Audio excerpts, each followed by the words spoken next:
Intermodalism is a transportation from point of origin to point of destination through two or more modes of transportation. These modes of transportation include train, truck, ships, and aircraft.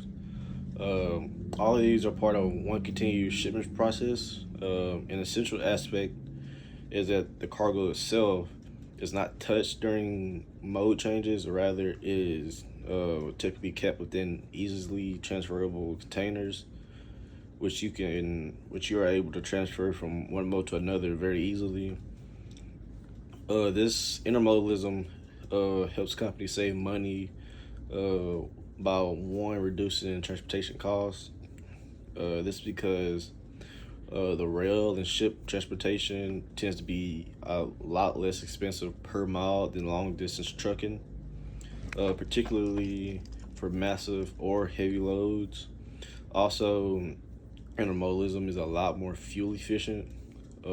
Trains and ships compare well with trucks for long distance, as they are economically on as they are economically better on fuel.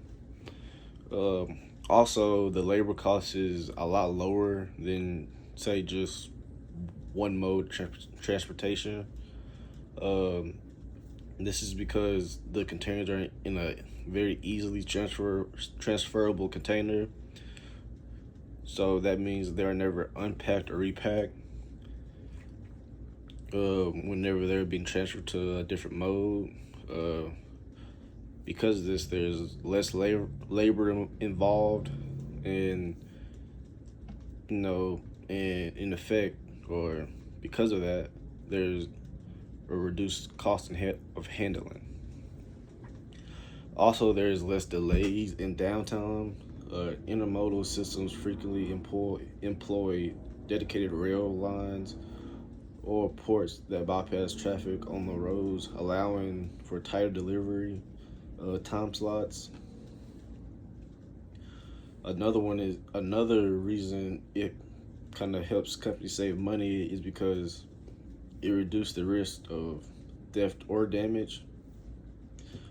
Since the product is in a sealed container, this translate into less handling, less loss, less damage, which also result in fewer claims,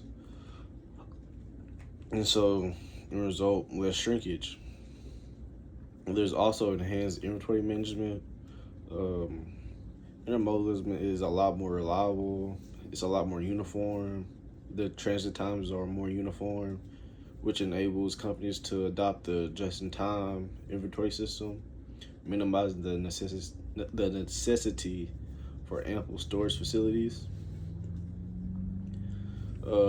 Also, this helps companies expand their market, and instead of it being a national market, it can now be a global market. Um, Through the combination of rail, ports, and trucks, intermodalism